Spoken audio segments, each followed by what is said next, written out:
14 मई बुधवार द्वितीया की रात नमक का चमत्कारी उपाय पितृदोष, शनि दोष और काल सर्प दोष से मुक्ति। वीडियो लाइक सब्सक्राइब जरूर करें।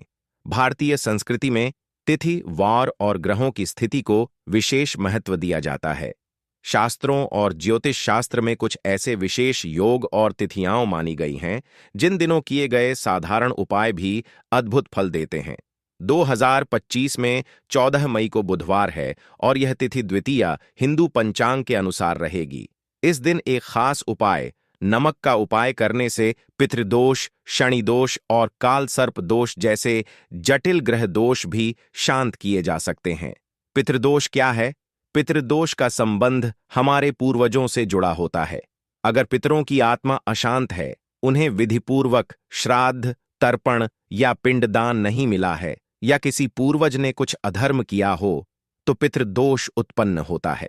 पितृदोष के लक्षण संतान प्राप्ति में बाधा, विवाह में विलंब, आर्थिक तंगी, पारिवारिक क्लेश, लगातार बीमारियां। और शनि दोष क्या है?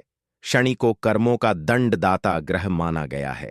यदि किसी व्यक्ति की कुंडली में शनि अशुभ भाव में बैठा हो या शनि की 7.5 या ढैया चल रही हो, तो उसे शनि दोष कहा जाता है। शनि दोष के लक्षण जीवन में संघर्ष की अधिकता, कार्यों में बार बार विफलता, मानसिक तनाव, कोर्ट कचहरी के मामले, आर्थिक नुकसान। काल सर्प दोष क्या है?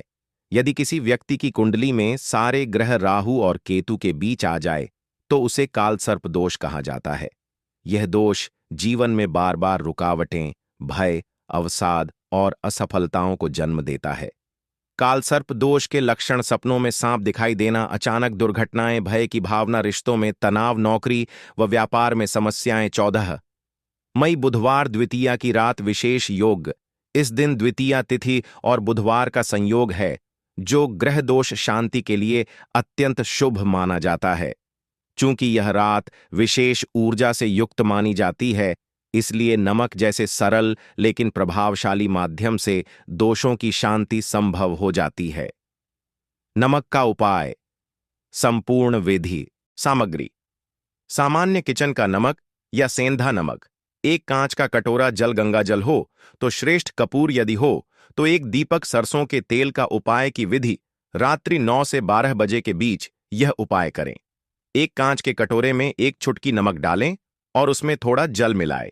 यदि संभव हो तो उसमें 2 बूंद गंगा जल और एक कपूर का टुकड़ा भी डालें। इस कटोरे को अपने शयन कक्ष के कोने में रखें, जहां से बुरे प्रभाव आसानी से सोख लिए जाए। पास में सरसों के तेल का दीपक जलाएं और एयुएम पितृभ्यो नमः, एयुएम शनैश्चराय नमः और एयुएम कालसर्पाय नमः मंत्रों का 11-11 बार जाप करें। अगली सुबह वह जल किसी पीपल के पेड़ की जड़ में या बहते जल में अर्पित कर दें। इस उपाय से मिलने वाले लाभ: पितृदोष से मुक्ति, पितरों की आत्मा को शांति मिलती है, परिवार में समृद्धि आती है। शनि दोष की शांति: शनि के दुष्प्रभाव कम होते हैं, संघर्ष की जगह सफलता मिलती है। काल सर्प दोष से राहत: राहु केतु का नकारात्मक प्रभाव कम होता है, जीवन में भय और बाधाएं घटती हैं। नकारात्मक ऊर्जा का नाश: नमक प्राकृतिक रूप से नकारात्मकता को सोखने में सक्षम होता है। संपत्ति और स्वास्थ्य में सुधार: घर में सुख शांति का वातावरण बनता है। विज्ञान और ज्योतिष में नमक का महत्व: विज्ञान के अनुसार नमक में ऐसे क्रिस्टल होते हैं जो ऊर्जा को अवशोषित कर सकते हैं। जब इसे जल में घोलकर रखा जाता है तो यह आसपास की नकारात्मक ऊर्जा को सोख लेता है। यही कारण है कि इसे वास्तु उपायों में भी विशेष महत्व दिया गया है। ज्योतिष के अनुसार नमक का संबंध चंद्र और शुक्र ग्रह से माना जाता है, जो मन और सौंदर्य से जुड़ा है। इससे मानसिक शांति और घर में सौंदर्य बढ़ता है। क्या करें, क्या न करें, क्या करें? यह उपाय करते समय मन को शांत रखें।